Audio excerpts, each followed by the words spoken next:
हजरत फुज़ैल बिन इयाज़ लोगों के माल लूटते थे, उनको पकड़ते थे, काफिला कोई गुजरता था उसे लूट लिया करते थे।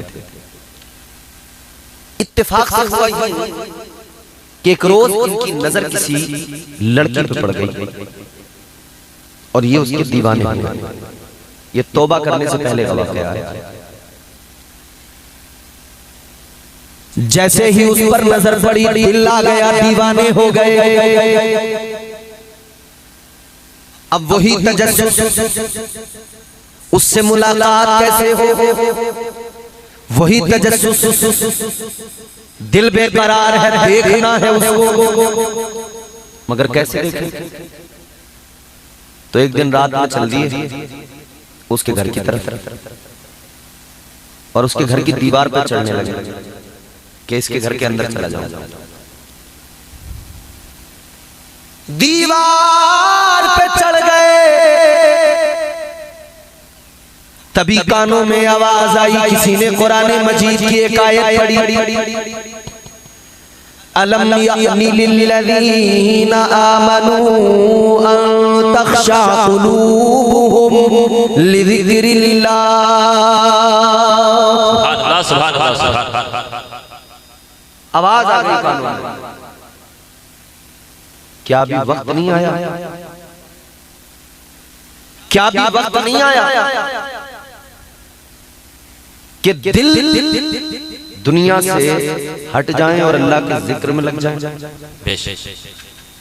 बस ये कान में आवाज आई है, बस वो एक लम्हा था जिसने जिंदगी बदल दी। एक लम्हा जिंदगी बदल गया, कानों में आवाज आई, बस जैसे सुना फौरन कहने लगे हाँ आ गया वो वक्त, आ गया वो लम्हा, आ गई वो साथ के अब मेरा दिल बदल गया। उसी वक्त दीवार से उतर गए, एक खंडर नुमा मकान में चले गए, खंडर है उसके अंदर पहुंच गए, अल्लाह ताला से तौबा करने लगे। क्या देखा, कुछ लोग वहां पर कयाम किए हुए हैं, रुके हुए हैं, कोई काफिला है जिसने पड़ाव डाला है। काफिले के अंदर कुछ लोगों ने कहा चलो सफर शुरू करते हैं, तो कुछ ने कहा नहीं नहीं अभी रात में सफर नहीं करेंगे, दिन में करेंगे। कहा किस लिए? कहने लगे यहाँ फुज़ैल बिन इयाज़ रहता है, इसी आसपास में, यहीं कहीं अतराफ में रहता है, वो काफिले लूट लिया करता है। अगर उसने हमें देख लिया, अगर उसने हमें पकड़ लिया, लूट लेगा मालो असबाब। जब ये बातें सुनी तो और आंखों में आंसू आए, रोने लगे। या अल्लाह, मुझे आज तक अंदाजा नहीं था मैं मुसलमानों को इतनी तकलीफें पहुंचा रहा हूँ। या अल्लाह, मुझे आज तक पता नहीं था मेरी वजह से लोगों को इतनी तकलीफें हो रही हैं। अल्लाह की बारगाह में तौबा करते रहे, रोते रहे। अजीजों, एक लम्हा आया, एक लम्हे ने हजरत फुज़ैल बिन इयाज़ की जिंदगी को बदल डाला। एक लम्हा आता है, जिंदगी बदल जाती है। बड़े बड़े पापियों के दिल बदल जाते हैं, मगर मसला ये है कि हमारी कौम अब ना कुरान सुनती है ना कुरान पढ़ती है। कहां से दिल बदले, कैसे बदले दिल? दुनिया में दिल इतना लग गया कि दुनियादारी से दिल निकलता नहीं। दुनिया में दिल इतना लग गया कि दुनियादारी के सिवा कुछ अब सूझता नहीं, कुछ और नजर आता नहीं। जिंदगी में तो दुनिया दुनिया है ही, मरते मरते भी आदमी को दुनिया की फिक्र है। जी जी, बिल्कुल पड़ा है, खटिया पे मरने वाला है। ऐसे वक्त में अल्लाह अल्लाह करने के बजाय कांपते होंठों से अपनी औलाद को बुलाकर बेटे इधर आ जा। हाँ अब्बा क्या कह रहे हो? बेटे वो जो बचपन वाली जमीन लिखवाई थी उसके कागज कपड़ों के नीचे रखे अलमारी में, कर लियो बेटे जैसे कर। मरते मरते भी दुनियादारी नहीं जाती, मरते मरते भी दुनिया के हिसाब किताब बताता है आदमी। क्यों? क्योंकि दिल इतना सख्त हो गया कि मरते वक्त भी इंसान दुनियादारी में उलझा हुआ है। याद रखो मेरे अजीजों, मौत किसी आसान चीज का नाम नहीं, मौत किसी आसान शय का नाम नहीं, मौत बड़ी सख्त चीज है। जब मौत आती है तो बड़े बड़े पहलवान पसीना पसीना हो जाते हैं। जब मौत आती है तो बड़े बड़े पहलवानों के जिस्म कांपने लग जाते हैं। कितनी तकलीफ होती है मौत के वक्त। हम दुनियादारी में उलझ गए, मौत को हमने भुला दिया। अल्लाह के जलीलुल कद्र पैगंबर हजरत मूसा अलैहिस्सलाम अल्लाह की बारगाह में अर्ज करने लगे, मौला ऐ मेरे परवरदिगार, ऐ खालिक़े कायनात, ये जानना चाहता हूँ कि जब मौत आती है तो मौत के वक्त में मरने वाले को कितनी तकलीफ होती है, या अल्लाह कितना दर्द होता है, कितनी तकलीफ होती है। अल्लाह ताला ने फरमाया, ऐ मूसा कैसे समझना चाहते हो? अर्ज करने लगे, परवरदिगार किसी मिसाल से मुझे समझा दिया जाए। अल्लाह ताला ने फरमाया, ऐ मूसा अगर मिसाल से समझना चाहते हो, आग जलाओ चूल्हे के अंदर, उसके ऊपर एक हांडी रख दो, हांडी के अंदर एक परिंदा रख दो, ऊपर से ढक्कन को बंद कर दो। अब नीचे आग है, ऊपर हांडी है, उसमें परिंदा है। अब उस परिंदे की कैफियत क्या होगी? न उसे मरने दिया जा रहा है, न उसे जीने दिया जा रहा है। क्या तकलीफ, कितना दर्द, कितनी तकलीफ उस परिंदे को होती है। परवरदिगारे आलम ने फरमाया, मूसा जितनी तकलीफ उस परिंदे को होती है, उससे भी ज्यादा मौत के वक्त में मरने वाले को तकलीफ होती है, उससे भी ज्यादा। अल्लाह के नबी सल्लल्लाहु ताला अलैहि वसल्लम हमारे आपके आका व मौला इमामुल अंबिया, हज़रत को माइक देना लगा।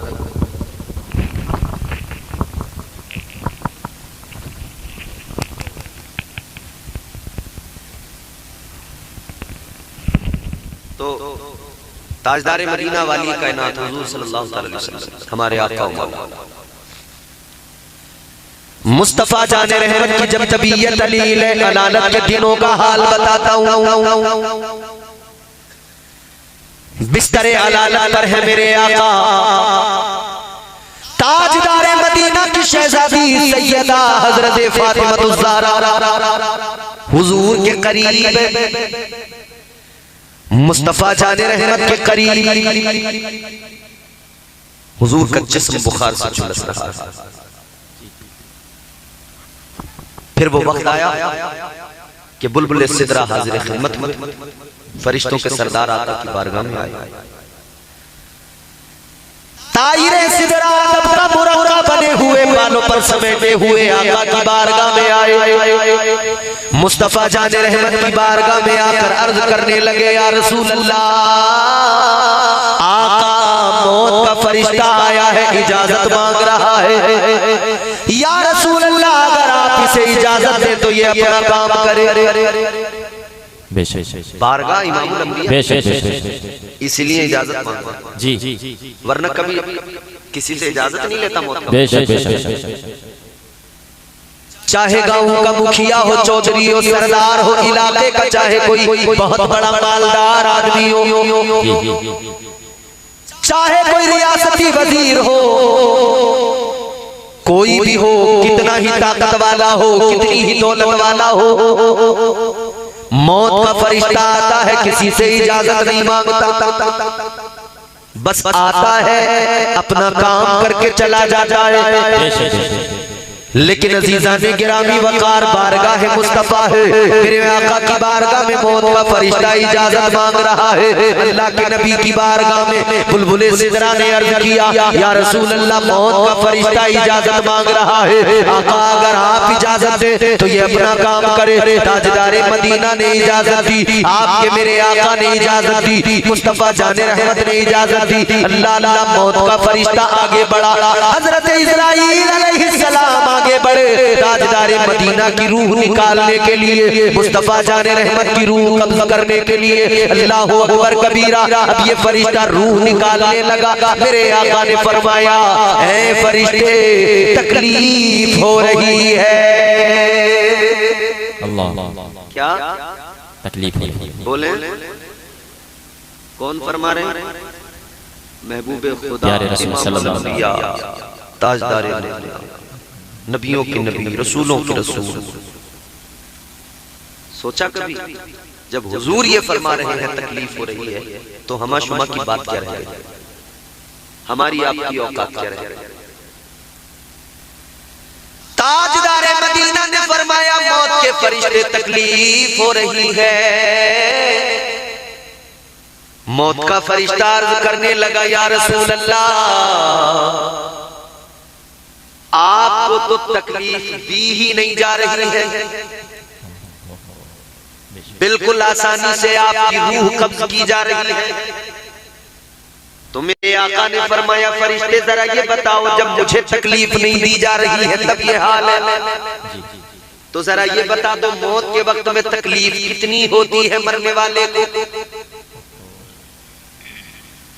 मुस्तफा जाने रहमत ने फरमाया, फरिश्ते जरा बताओ मौत के वक्त में तकलीफ कितनी होती है? फरिश्ता अर्ज करने लगा, या रसूल अल्लाह, बहुत तकलीफ होती है। कितनी? आका, इतनी कि जैसे जिंदा बकरी की खाल को खींच के, जिंदा बकरी की खाल को यूं खींच के उतारा जाए, जितनी तकलीफ उस बकरी को होती है, उससे भी ज्यादा मौत के वक्त में मरने वाले को तकलीफ होती है।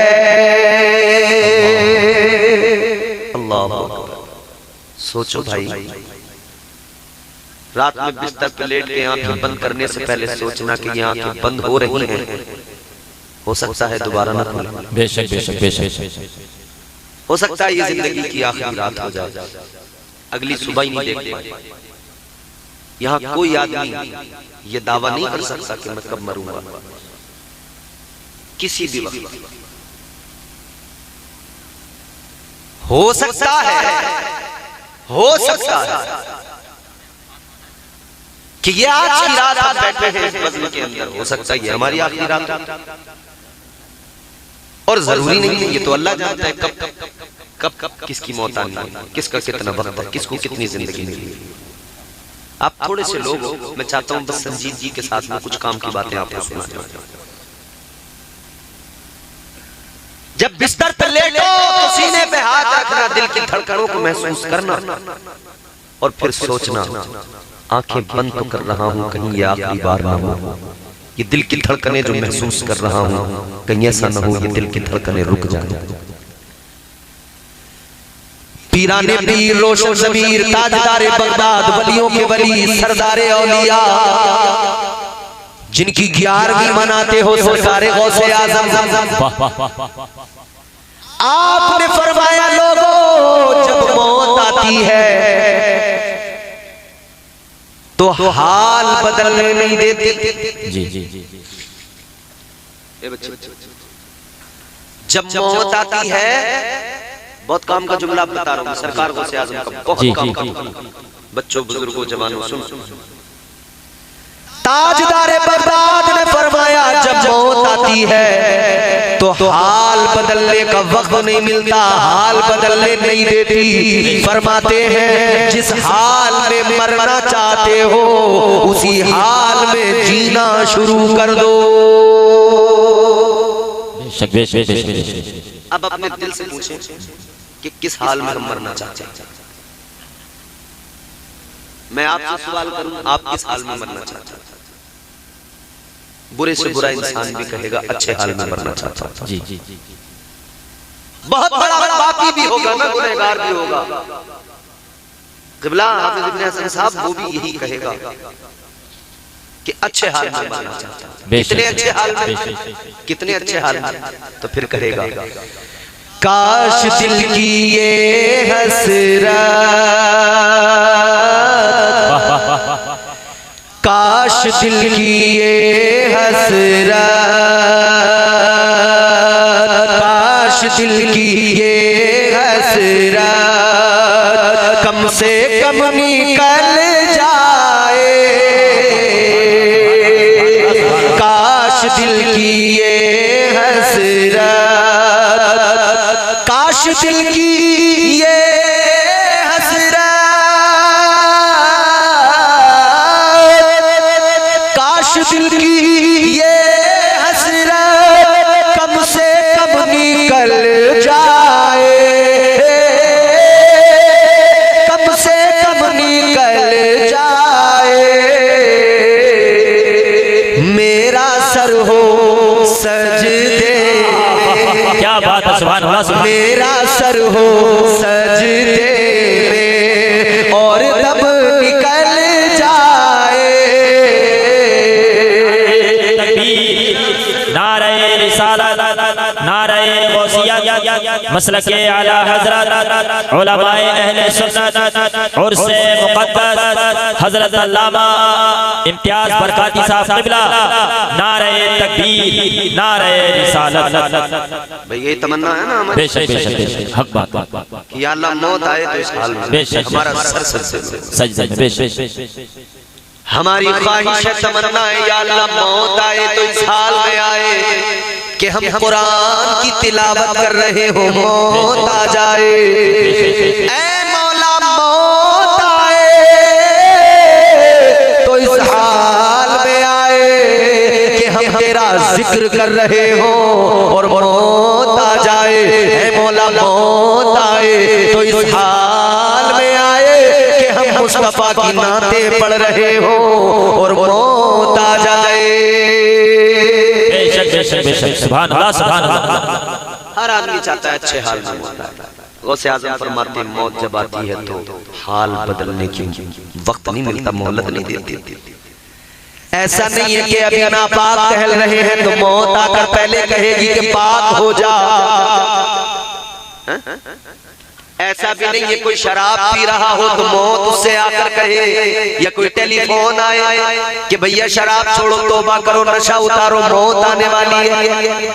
ऐसा तो नहीं होगा। जब बंदा कोई जुआ खेल रहा हो, पत्ते खेल रहा हो तो मौत उससे ये नहीं कहेगी कि पत्ते छोड़।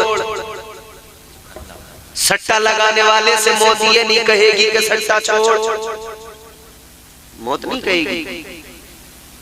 तो फिर आखिरकार हम इतने निडर क्यों हो गए कि हम हाल बदलते नहीं और तमन्ना ये कि मौत सजदे में आ जाए। सजदे में मरने की अगर तमन्ना है तो सजदे करने वाले तो बनो। कुरान पढ़ते हुए मरने की तमन्ना है तो कुरान की तिलावत तो किया करो। जिंदगी गुजरती जा रही है, शबो रोज गुजर रहे हैं, कुरान पढ़ने को तैयार नहीं, सर झुकाने को तैयार नहीं, नमाज पढ़ने को तैयार नहीं, और फिर ये ख्वाहिश कि सजदे में मौत आए, कुरान पढ़ते हुए मौत आए। ताजदारे बगदाद ने फरमाया जब मौत आती है हाल बदलने का मौका नहीं देती। फरमाते जिस हाल में मरना चाहते हो उस हाल में जीना शुरू कर दो।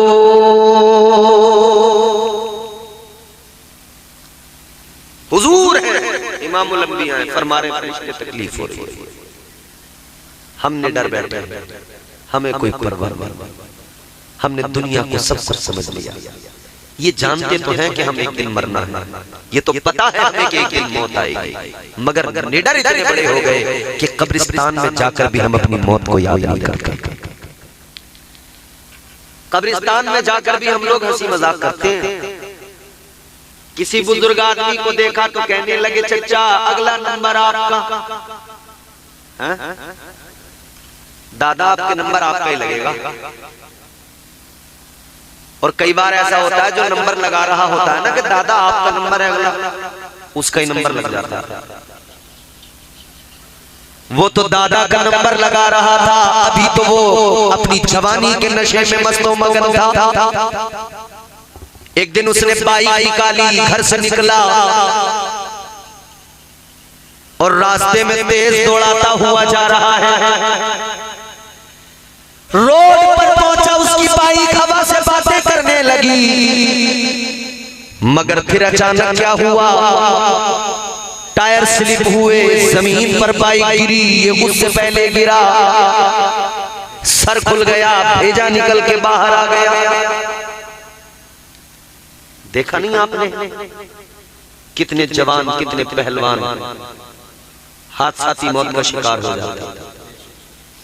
वो जवान जो सोच रहे थे अभी मुझे कारोबार करना है, तरक्कियां करना है, वो जवान जो रोजाना मंसूबे बना रहे थे, मुझे अच्छा घर बनाना है, मुझे शहर में प्लॉट खरीदने हैं, मुझे अच्छी जगह से शादी करना है, मुझे जो है अच्छी बिल्डिंग बनाना है, वो जो सोच रहे थे मुझे महंगी वाली कार खरीदनी है, सारी चीजें दिमाग में थी। लेकिन एक दिन ऐसा आया, वक्त बदल गया, अब जिंदगी का इख्तिताम हो गया, मौत ने आकर दबोच लिया। अब मौत से ये नहीं कह सकते अभी तो मुझे प्लॉट खरीदना है, अभी जरा रुक जा। मौत से ये तो नहीं कह सकते अभी मुझे घर बनाना है, अभी जरा रुक जा। मौत से ये तो नहीं कह सकते अभी मुझे शादी करना है, अभी जरा रुक जा। अभी मुझे महंगी कार खरीदना है, अभी जरा रुक जा। मौत रुकती नहीं, आ जाती है। नंबर लगाने वाले चले उनके नंबर लग गए, नंबर दूसरों के न लगाओ, अपने नंबर की फिक्र करो, मेरा कभी भी लग सकता है, उसकी तैयारी। ताजदारे मदीना वाली कायनात मुस्तफा जान रहमत फरिश्ता आका की बारगाह में अर्ज करता है, या रसूल अल्लाह, आपको तकलीफ नहीं दी जा रही है आका। तकलीफ बताई कि इतनी कि जैसे जिंदा बकरी की खाल को खींच के उतार लिया जाए। कहा इससे भी ज्यादा मौत के वक्त में मरने वाले को तकलीफ होती है, इससे भी ज्यादा। अब सुनो, गमखारे उम्मत इमामुल अंबिया, इतना सुना तो आंखों में आंसू आ गए, रोने लगे हुजूर। किस लिए? मौत की तकलीफ की वजह से नहीं। ताजदारे मदीना की आंखों में जो आंसू आए वो नज़ा की तकलीफ के सबब नहीं। आका की आंखों में आंसू आए तो फकत इसलिए कि हुजूर ने आपको और मुझे, हम गुनहगारों को याद कर लिया। उम्मत याद आ गई, आका को गुलाम याद आ गए, मुस्तफा जाने रहमत की आंखों में आंसू। अब जुमला सुनो, कलेजा फट जाता है सुन के। उम्मती उम्मती तुझे हुजूर ने कैसे याद किया, कितना याद किया। ताजदारे मदीना ने मौत के फरिश्ते से फरमाया, ऐ मौत के फरिश्ते, जितनी तकलीफ देना है मुझे दे दे। आज सारी तकलीफ मुझे दे दो, मगर मेरे किसी उम्मती को मौत के वक्त में तकलीफ न देना। जो न भूला गुलामों को रज़ा, याद उस प्यारे की आदत कीजिए। हर हाल में हुजूर ने याद रखा। हुजूर फरमाते फरिश्ते जितनी तकलीफ देना हो मुझे दे दो, मगर मेरे किसी उम्मती को तकलीफ न देना। एक तहकीक हुई है, एक रिसर्च हुई है एक यूनिवर्सिटी के अंदर। कहा इंसान जो खूबसूरत बनता है, इंसान का जो रंग निखरता है, आपने देखा होगा ना, कई लोगों का रंग निखरता है, कई लोगों का रंग डाउन होने लगता है। तो इसकी वजह क्या है? आदमी जब पैदा हुआ उसका कलर और बाद में फिर उसका कलर तब्दील होने लगा। क्या रीजन होता है? इस पर बाज़ाब्ता एक रिसर्च हुई, तहकीक। उस रिसर्च का जो खुलासा था वो ये था कि जब इंसान मुस्कुराता है तो उसके चेहरे की जिल्द के अंदर जो बारीक रगें हैं, उन रगों में खून गर्दिश करता है, जिसकी वजह से उसका रंग खूबसूरत होता है और रंग निखरता है। और अगर वो मुस्कुराता नहीं है, झुलसा हुआ रहता है, गुस्से में रहता है, तो फिर उन बारीक नसों में खून की गर्दिश डाउन हो जाती है, जिसकी वजह से रंग डार्कनेस की तरफ जाता है। तो मुस्कुराना मेरे हुजूर की सुन्नत है। दुनिया ने आज तहकीक की, मेरे नबी ने 1400 साल पहले अपनी उम्मत को पैगाम दे दिया। सुभान अल्लाह, सुभान अल्लाह। मुस्कुराइए और मुस्कुरा के अल्लाह का जिक्र कीजिए, जोर से बोलिए सुभान अल्लाह। सुभान अल्लाह। डर तो नहीं रहे हो बारिश? अभी जब तक शामियानों में पार होगी, जब तक तो हम अपना काम करके निकल जाएंगे।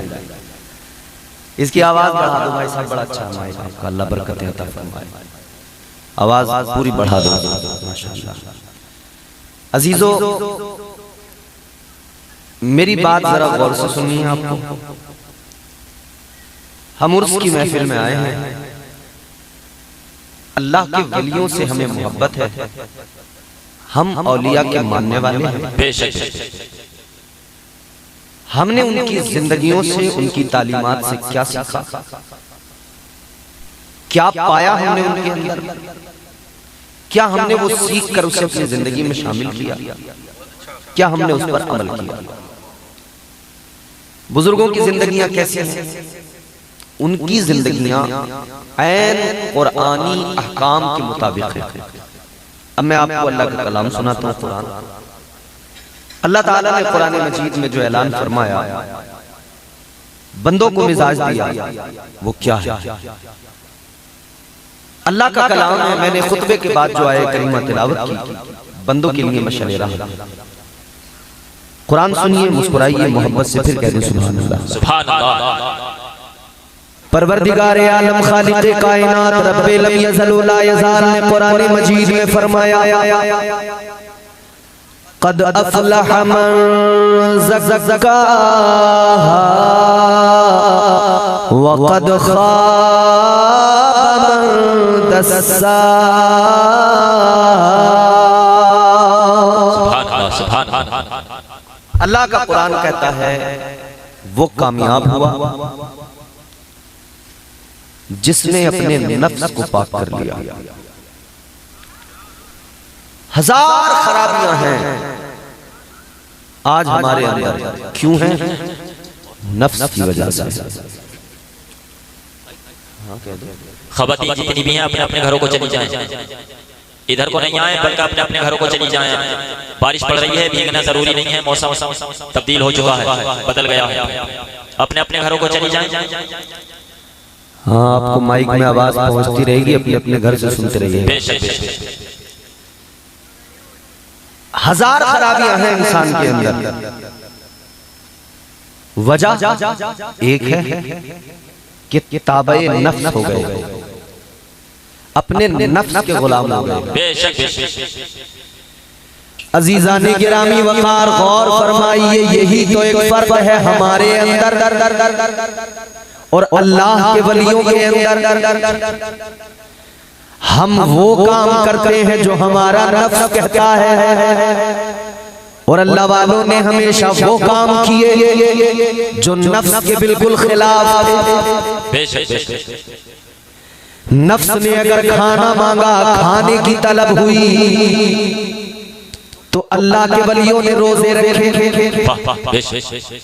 नफ्स ने अगर नींद की ख्वाहिश की, तो अल्लाह के वलियों ने सारी सारी रात जाग कर अल्लाह की इबादत की। नफ्स के बिल्कुल खिलाफ किया। उसका फायदा क्या हुआ? फायदा ये हुआ जिंदगियां बदल गई, कुर्ब खुदा मिल गया, अल्लाह ताला के दोस्त बन गए। परवरदिगारे आलम ने इज्जतों का ताज अता फरमा दिया, अल्लाह ने ताजे वकार अता फरमा दिया। याद रखना अजीजों, अल्लाह ताला उन्हीं लोगों को इज्जतों से नवाजता है जो अपने नफ्स की पैरवी नहीं करते, अल्लाह ताला की पैरवी किया करते हैं, अल्लाह के अहकामात पर अमल किया करते हैं। परवरदिगारे आलम के ताबे फरमान होते हैं, अल्लाह ताला के अहकामात पर अमल करते हैं। ताजदारे मदीना वाली कायनात मुस्तफा जाने रहमत की मोहब्बतों से सीने को सजाते हैं। अजीजाने गिरामी वकार गौर फरमाइए, कब बदलती है इंसान की जिंदगी, कैसे बदलती है इंसान की जिंदगी, कैसे इनकलाब आता है, कैसे जिंदगियों में निखार आता है। आओ मैं आपको जरा बता दूं, जब इंसान अपने नफ्स की पैरवी छोड़ देता है, जब वो अपने नफ्स के खिलाफ करने लगता है, तब उसका नफ्स उस पर हावी नहीं होता, उसका नफ्स उस पर गालिब नहीं होता, फिर वो नफ्स के खिलाफ करने लगता है। फिर एक वक्त आता है कि उसका नफ्स भी उसको किसी काम के लिए रोकता नहीं है, फिर वो जो करे उसका नफ्स उसी में राजी रहता है। अगर वो सारी रात इबादत करना चाहे, सारी रात नमाज पढ़ना चाहे, तो उसका नफ्स उसे रोकता नहीं है। इसीलिए मेरे आका की हदीस है, आका ने इरशाद फरमाया, अन निकाहु मिन सुन्नती फमर रगिबा अन सुन्नती फलैसा मिन्नी। आका फरमाते हैं ये मेरी सुन्नत है, मेरी सुन्नत है।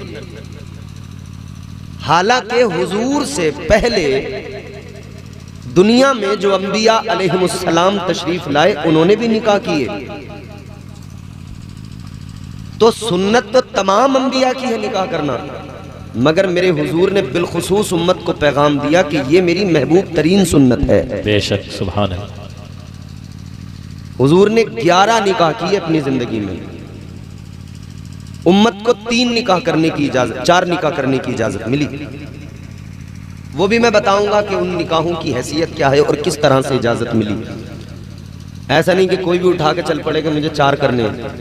वो पाकिस्तान में एक मुफ्ती साहब हैं, बावले हो गए, वो सोशल मीडिया पे बस रात दिन यही बता रहे हैं, लेके भाग जाओ, दूसरा निकाह कर लो, दुनिया की ऐसी तैसी जो होगा देखा जाएगा। कुरान क्या कहता है निकाह के मुताल्लिक? आपकी तवज्जो है जी?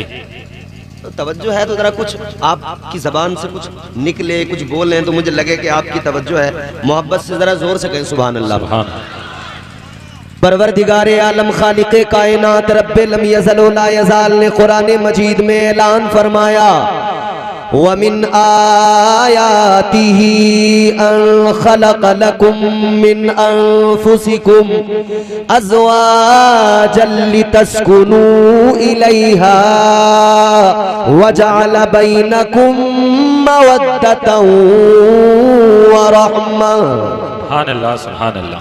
जोर से बोलो सुभान अल्लाह। थोड़ा थोड़ा बोलते रहोगे तो मुझे लगता रहेगा कि हाँ ये सुन रहे हैं मुझे, वरना मुझे अगर नहीं बोले तो लगेगा कि सुन नहीं रहे, मुझे झेल रहे हैं। तो मैं ये नहीं चाहता कि आप मुझे झेलें, मैं चाहता हूं कि आप मेरी बात को सुने। अल्लाह ताला ने कुरान मजीद में फरमाया कि ये जो निकाह है, ये जो शादी करना है, ये भी दर हकीकत अल्लाह की निशानियों में से एक निशानी है जी। उसने हमारे जोड़े बनाए, हमारी जिन्स से हमारे जोड़े तैयार किए। आप कहेंगे कैसे? तो हम कहेंगे कि पहले आदमी दुनिया के हजरत आदम, अल्लाह ने उनका जोड़ा बनाया तो कैसे बनाया? उनकी ही बाईं पसली से हजरत हव्वा को पैदा फरमा दिया। जी बेशक। तो वही जिन्स है ना, हम जिन्स हुए ना दोनों, उन्हीं से उनका जोड़ा बना दिया। ये दुनिया का पहला निकाह हुआ, जो दुनिया की पहली औरत हजरत हव्वा को अल्लाह ने पैदा किया। परवरदिगारे आलम ने दुनिया के पहले इंसान जनाब हजरत आदम को पैदा फरमाया, मिट्टी से पैदा फरमाया। कुरान मजीद गवाही दे रहा है, परवरदिगारे आलम ने फरिश्तों से फरमाया, व इज़ क़ाल रब्बुका लिल मलाइकति इन्नी खालिकुम बशरम मिन तीन। परवरदिगारे आलम ने कुरान मजीद में फरमाया, ऐ मेरे फरिश्तों, मैं मिट्टी से इंसान को पैदा करने वाला हूँ। सुभान अल्लाह। मिट्टी से 4 चीजें इंसान की तख्लीक में है, मिट्टी, पानी, हवा, आग, 4 चीजें। परवरदिगारे आलम ने हजरत आदम अलैहिस्सलाम को पैदा फरमाया, मगर अकेले इंसान, कोई दूसरा इंसान नहीं। और इंसान के साथ ये मामला फितरी है, अकेला हो, तन्हा हो, बोर हो जाता है, लाख आसाइशें हो, मगर अकेला होने की वजह से दिल नहीं लगता, तबीयत उखड़ती है। और उसके साथ 1-2 हो तो दिल लगा रहता है। तो अल्लाह ताला ने हजरत आदम अलैहिस्सलाम की कैफियत को देखा। एक रोज जनाब हजरत आदम अलैहिस्सलाम सोए हुए हैं, अल्लाह ताला ने दुनिया की पहली औरत को पैदा फरमा दिया। आपकी ही पसली से आपका हम जिन्स तैयार किया। पहली औरत हजरत हव्वा को अल्लाह ने पैदा किया। हजरत आदम की आंख खुली, देखा हजरत हव्वा है। तो हजरत आदम अलैहिस्सलाम ने पूछा कौन है आप? फरमाने लगी मैं औरत, मुझे अल्लाह ने पैदा किया है आपके लिए। हजरत आदम अलैहिस्सलाम ने हाथ बढ़ाया छूने के लिए। अल्लाह ताला ने फरमाया आदम ऐसे नहीं छू सकते, या अल्लाह बनाया मेरे लिए, पैदा मेरे लिए किया, तो छूने की इजाजत क्यों नहीं? अल्लाह ने फरमाया आदम ऐसे नहीं छू सकते, पहले निकाह किया जाएगा। सुभान अल्लाह, सुभान अल्लाह। पहले निकाह किया जाए, निकाह किया जाएगा। ये दुनिया का पहला निकाह था। अल्लाह ताला ने हजरत आदम और हव्वा का निकाह किया। निकाह पढ़ाने वाला कौन? खालिक़े कायनात, सुभान अल्लाह, परवरदिगार आलम। याद रखो मेरे अजीजों, एक मर्द एक औरत दोनों को एक साथ जमा करने के लिए निकाह जरूरी, सबसे अहम चीज निकाह। मगर आज हमारी तकरीबात देखिए, हमारी शादियों में असल चीज क्या? निकाह। लेकिन निकाह को फर्स्ट प्रायोरिटी नहीं दी जाती, बाकी चीजों पे ज्यादा फोकस होता है। निकाह में 4-5 बुड्ढे बैठे होते हैं, वही निकाह कर लेते हैं। बाकी तो आए, खाए, हाथ धोए, सेल्फियां ली, फोटो लिए, चल दिए जी। कल को जब आपकी बारात जाएगी तो बहुत सारे लोग आपसे आपके पास बैठ बैठ के फोटो लेंगे और उसके बाद में चले जाएंगे। निकाह के वक्त में गिने चुने लोग रह जाएंगे। जी। पूरी शादी में क्या चीज जरूरी है? निकाह। ऐ लोगों, अल्लाह ताला ने हजरत आदम का निकाह खुद पढ़ा के दुनिया को बता दिया। अल्लाह ने फरिश्तों को गवाह बनाकर दुनिया को मिजाज दिया, निकाह की महफिल में शामिल हुआ करो। सुभान अल्लाह, सुभान अल्लाह, बेशक निकाह की महफिल में शामिल हुआ करो, बरकतें मिलेंगी। दूल्हा दुल्हन के लिए भी दुआ किया करो और फिर तुम्हारे लिए भी दुआ होगी। मगर सारा जितना भी मामला खराब होता है निकाह के टाइम होता है। ये बैठे हैं कारी साजिद साहब, ये निकाह पढ़ाने जाते रजिस्टर लेके, सारा मामला खराब निकाह के टाइम ही होता है। उससे पहले तो डीजे बजा, कोई परवाह किसी को नहीं थी, खूब नाचे, पैसा भी लुटाया। बाजे वाले ने बाजा कभी हाथ में पकड़कर, कभी सर पे रख रख के ठुमके लगाए। तो मियाँ गड्डियाँ थी, हाथों में गड्डियाँ, जैसे ये 50 रुपए देख गए हमें, ऐसे 50-50 की गड्डियाँ होती हैं और ऐसे लगा लेते हैं सरों पे पीछे से। और फिर देखो तुम जलवा, आदमी तो आदमी, औरतें कई कई हजार की गड्डियाँ एक दूसरे के सिर पर रख के खड़ी हों। और वो बाजे वाले जैसे मदारी का बंदर नहीं कूदता है, बिल्कुल ऐसी बाजा सिर पर रख के एक दो बार मुंह पे लगाएंगे तुर तुर तुर तुर, और बाद में कभी सिर पे रखेंगे, कभी ठुमके लगाएंगे। भाई उनका मकसद तो पैसे लेना जी। लेकिन वाह मेरी कौम के लोगों, बाजे वाले को दिए, कोई इशू नहीं, कोई मसला नहीं। नाचने वालों को दिए, कोई मसला नहीं, सबको देते चले आए। हद तो तब हो गई, बारात लेके गए तो नट आ गए, नट। उसने आके कलाबाजियां खाई, 2-4 मुड़कइयां लगाई। उन्होंने कहा जी मेरा भी हिस्सा दे दो, वो भी लेके आ गया, उसे भी दिया। ख्वाजा सरा आ गए, वो भी अपना लड़ झगड़ के ले गए हैं, और वो तो बहुत ही लड़ झगड़ के लेते हैं। जो आया लेकर चला गया, आप देते रहे। लेकिन जब मस्जिद का इमाम रजिस्टर लेके आया, मसला ही खराब हो गया, फकीर बन गया, गुर्बत आ गई, अब जेबें खाली हो गई। सबसे कमजोर आदमी मस्जिद का इमाम मिला, उसी से कहने लगे मौलाना कितने हुए? मौलाना बोले 5000। कहने लगे मौलाना जायज पैसे ले लो। हाँ, सारे नाजायज काम इमामी तो कर रहा मस्जिद का, तुम ही सारे जायज काम करते आए हो अब तक जी। यानी जो जरूरी है उस पे देखो, बिल्कुल गुर्बत, मर गए एकदम। अब तो अल्लाह खैर फरमाए, जो जरूरी वहां दम तोड़ दिया। याद रखना मेरे अजीजों, दुनिया का पहला निकाह हुआ कैसे हुआ? परवरदिगार ने निकाह पढ़ाया, गवाह अल्लाह के फरिश्ते बने। इस निकाह के अंदर जो महर तय किया गया क्या था? अल्लाह ने फरमाया आदम हव्वा तुम पर उस वक्त हलाल होगी जब तुम मेरे महबूब पर दुरूद पढ़ोगे।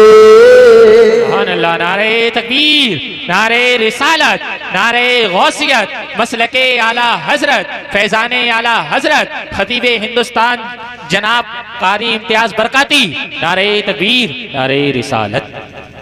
बहरहाल ये दुनिया का पहला निकाह। अल्लाह ने कुरान मजीद में फरमाया तुम्हारी हम जिन्स बीवियां पैदा की गई, तुम्हारी ही जिन्स से तुम्हारी बीवियों को अल्लाह ने पैदा किया। किस लिए? लितस्कुनु इलैहा, ताकि तुम्हारी जिंदगियां पुरसुकून हो जाएं, तुम्हें सुकून मिले। ऐ लोगों, नौजवानों, बुजुर्गों, जरा बात मेरी तवज्जो से सुनना। कुरान के तनाजुर में बात की जा रही है। कुरान कहता है निकाह इसलिए होता है कि इंसान की जिंदगी पुरसुकून हो जाए, पुरसुकून जिंदगी हो जाए। मगर इस अहद में तुम लोगों से बात करो कि भाई शादी से पहले जिंदगी अच्छी थी या बाद में? तो ज्यादातर लोग ये कहते हैं कि शादी से पहले जिंदगी अच्छी थी। क्यों? बोले अब सुकून नहीं रहा जिंदगी में। कहां गया सुकून? बोले क्या बताएं साहब, घर में इतनी झिकझिक है, बाहर जरा कहीं निकल जाओ तो पीछे से बीवी के फोन दे दनादन। कहां हो? कहां? अच्छा ये कहां हो जो है ना बड़ा खतरनाक डायलॉग है जी।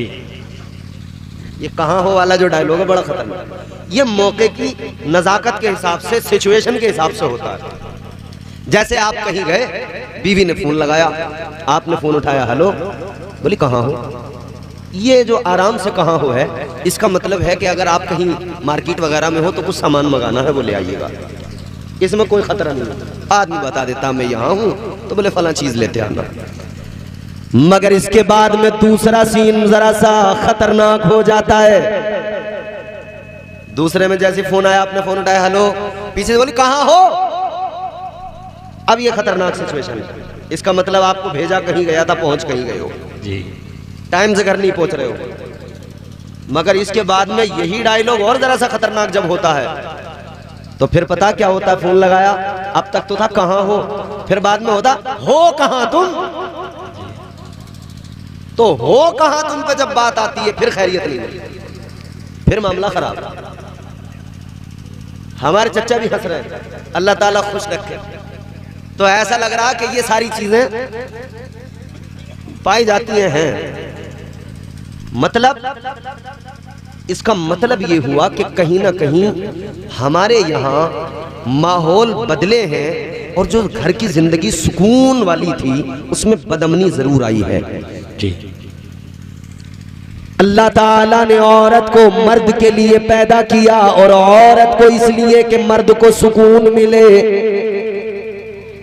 औरत को अल्लाह ने इसीलिए कि मर्द को सुकून मिले, उसकी जिंदगी पुरसुकून हो, वो गुनाहों से बच जाए, बुरी आदतों से बच जाए, इधर उधर फिरने से बच जाए, कमाए, अल्लाह की इबादत करे, घर में बच्चों के साथ रहे।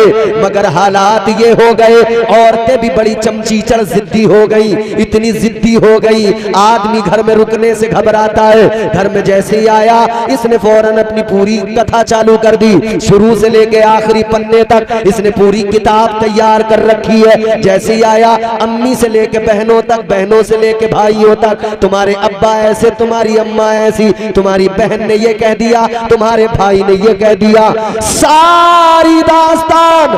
अब ये गरीब अगर नहीं सुने तो खैर नहीं, और सुने तब ये परेशान करे तो क्या करे? तो फिर सोचता है खुदाया इसकी किताब जल्दी खत्म हो, मैं घर से बाहर निकल जाऊं। है लोगों, ये किस लिए हुआ? क्योंकि हमने शादियों के असल पैगाम को भुला दिया, निकाह के असल पैगाम को भुला दिया।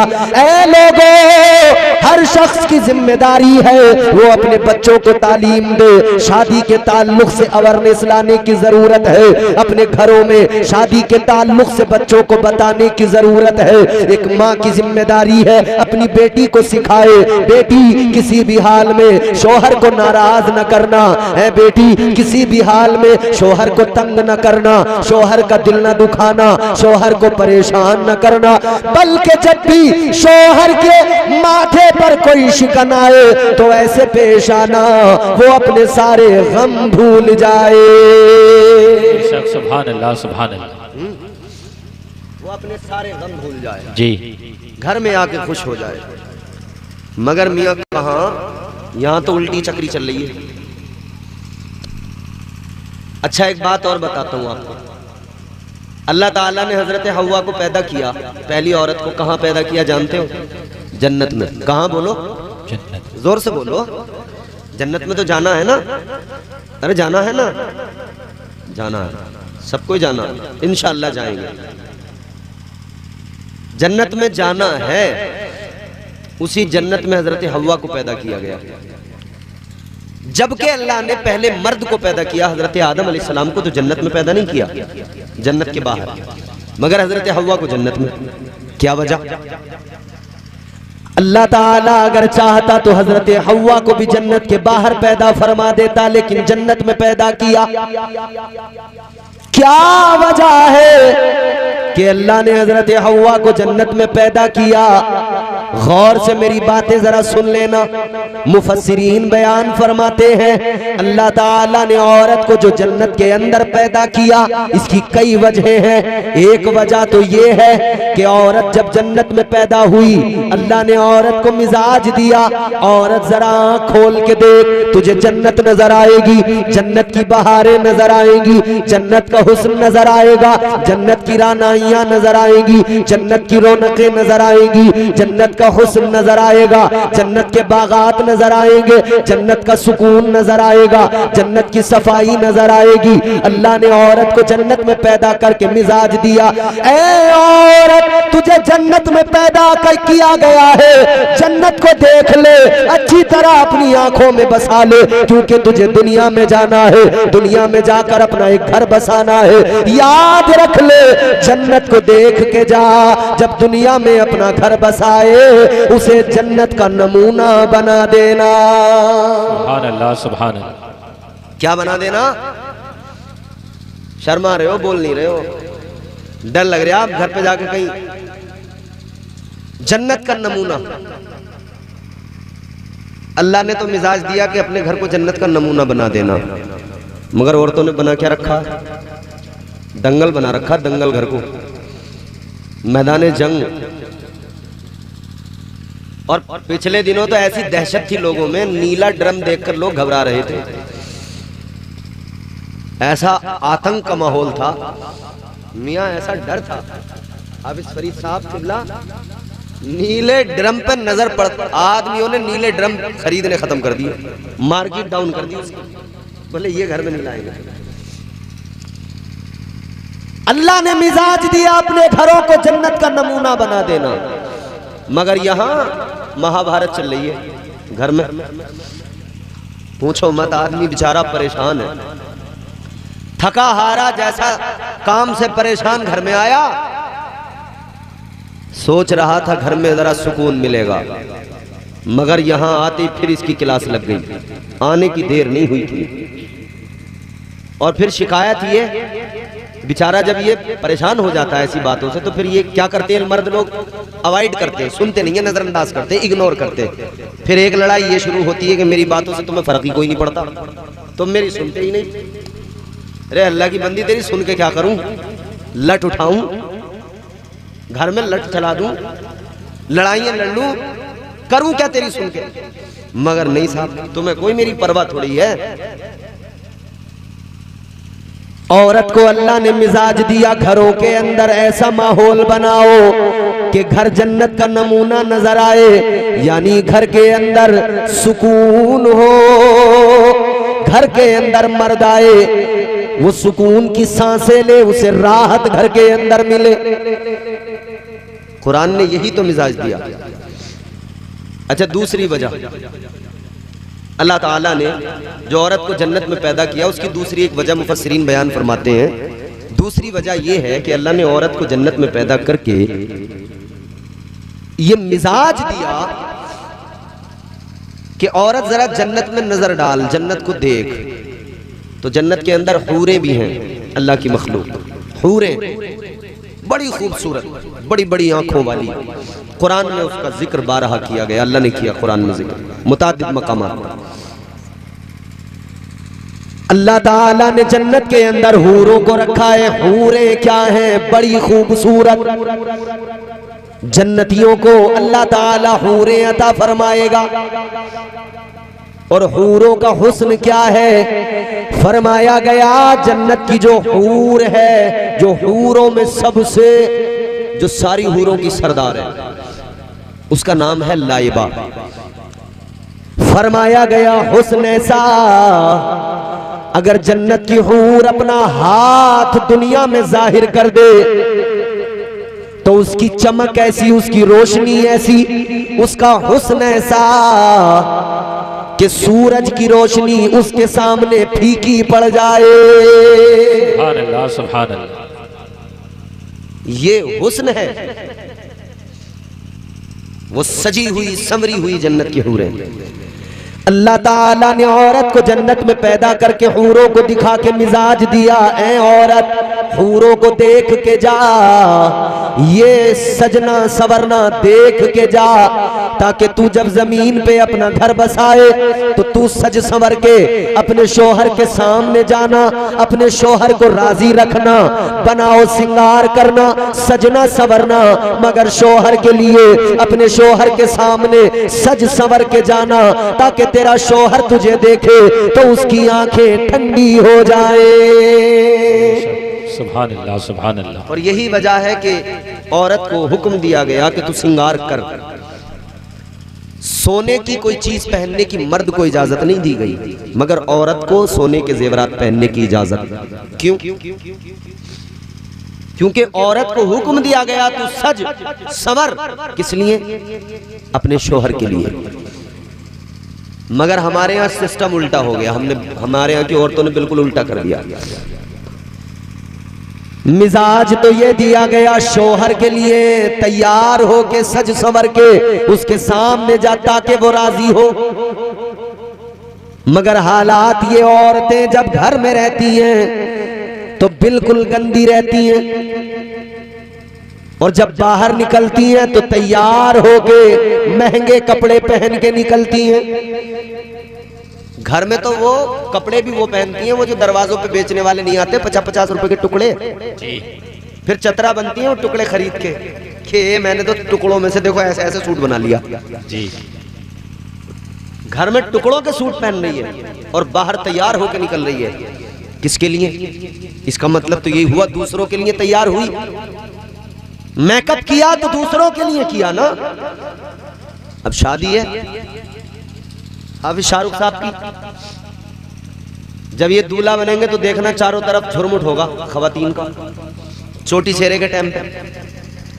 यहां का तो मुझे पता नहीं, मगर कई गांवों में मैंने देखा ऐलान होता है, ऐलान मस्जिद में, हजरात एक ऐलान समात फरमाएं, हाफिज शाहरुख साहब का चोटी सेहरा हो रहा है, तमाम हजरात चोटी सेहरे में पहुंच जाएं।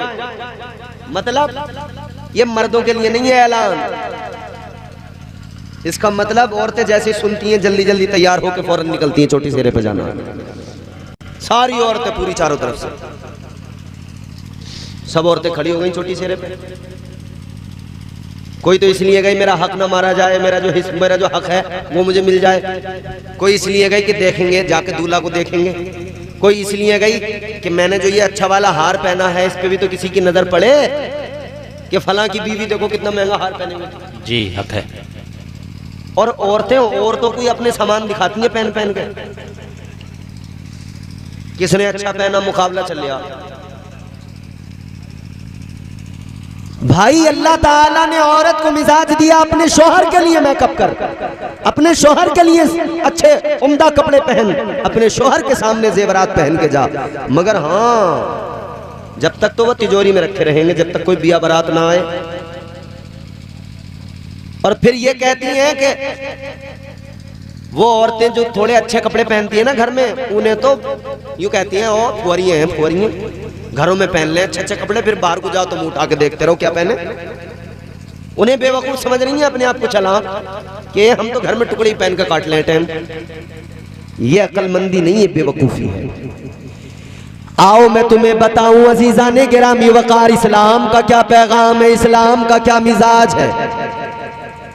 इस्लाम मिजाज दे रहा है, ऐ औरत घर के अंदर रहे तो अच्छे कपड़े पहन, अच्छा लिबास से बेतन कर। और इस्लाम कहता है जब तुझे बाहर जाना हो, जब तुझे बाहर किसी जरूरी काम से निकलना हो, इस्लाम कहता है अब तू बोसीदा लिबास पहन के निकल, पुराना लिबास पहन के निकल। अच्छा लिबास ना पहनना, बाहर जाते हुए पुराना लिबास पहनना। वजह यह है कहीं ऐसा ना हो तेरे लिबास की चमक को देखकर कोई तेरा आशिक ना बन जाए, तेरे लिबास की चमक को देखकर कोई तुझ पे फिदा ना हो जाए, कोई तेरे लिबास की चमक को देखकर गर्विदा ना हो जाए।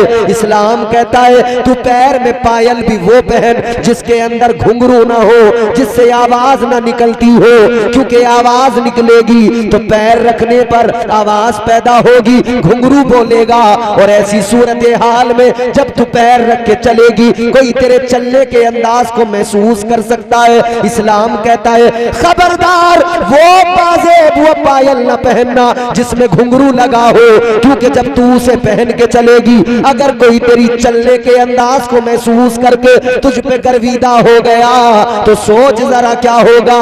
इस्लाम कहता है घर में खूब अच्छे से तैयार होके रहना, मगर बाहर जाए तो पुराने कपड़े पहन के जाना।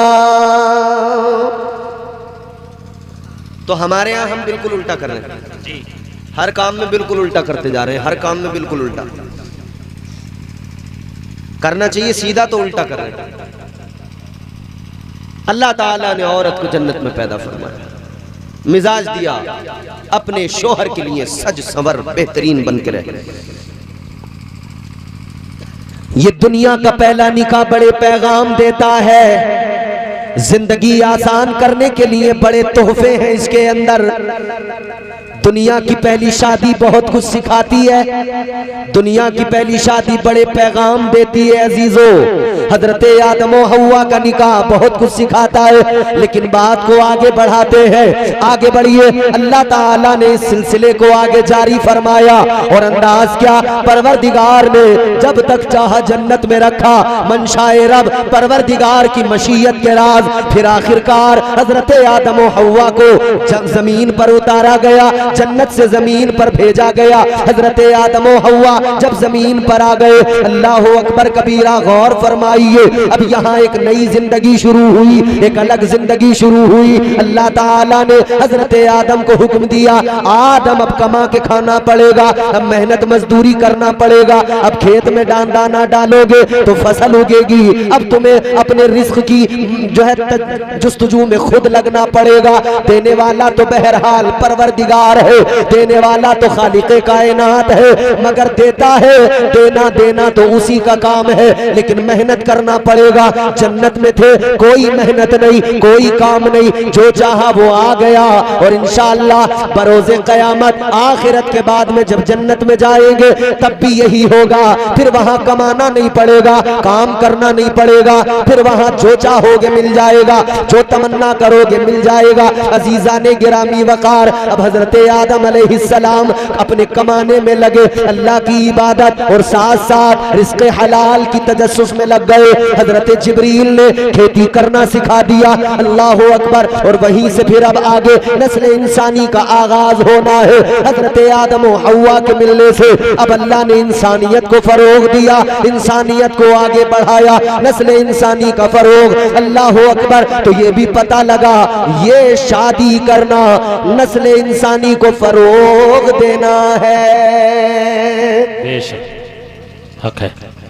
आज भी आप देखो शादी होने के बाद में 1-2 साल अगर कोई बिलफर्ज ऐसा मसला हो जाए, बच्चे नहीं हो रहे हो, तो सब लोग फिर कभी दिखाओ किसी डॉक्टर को, तो कभी इस डॉक्टर को, कभी उस डॉक्टरनी के पास, कभी कहीं दुआएं की जाती हैं, दुआएं कराई जाती हैं, अल्लाह साहिब औलाद बना दे। मतलब ये कि निकाह का एक मकसद ये भी है कि नस्ल को फरोग मिले, नस्ल को फरोग मिले, इंसानियत बाकी रहे दुनिया में। हजरत हव्वा एक मर्तबा में जो हमल ठहरता था, 2 बच्चे पैदा होते, एक बेटा एक बेटी। अगली बार फिर हमल तो एक बेटा एक बेटी। तो इधर जो बेटा था उधर जो बेटी थी, इन दोनों का निकाह, उधर जो बेटा था इधर जो बेटी थी, इन दोनों का निकाह। इस तरह से निकाह होता था, इसी तरह से निकाह होते गए, इसी तरह से इंसानियत आगे बढ़ती गई। निकाह का सिलसिला अब ये जारी हो गया। हजरत आदम अलैहिस्सलाम का निकाह अल्लाह ने किया और फिर हजरत आदम अलैहिस्सलाम अपनी औलादों के निकाह करते चले गए। वही सिस्टम आज तक जारी है।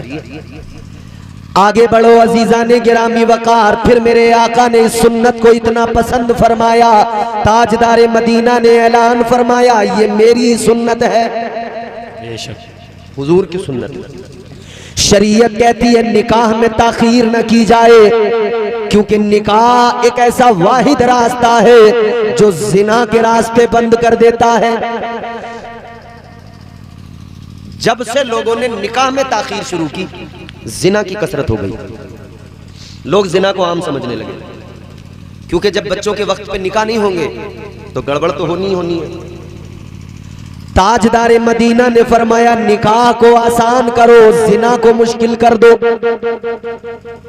मतलब जल्दी शादियां करो और सादगी के साथ करो ताकि जिना करना मुश्किल हो जाए। मगर हमने क्या किया जनाब, बिल्कुल उल्टा कर दिया, निकाह को मुश्किल बना दिया।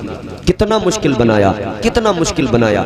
निकाह से पहले एक आदमी हिसाब लगाता है बैठकर, मुझे अल्लाह ने बेटी दी है, बेटी पे खुश था वो, उसकी परवरिश कर रहा था खुशी खुशी।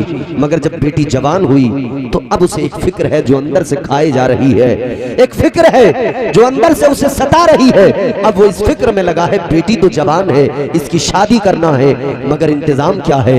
आजकल तो हालात ये हैं, बहुत सारा जहेज भी देना है, अलग अलग तरह की डिमांड होगी, उनको पूरा करना है।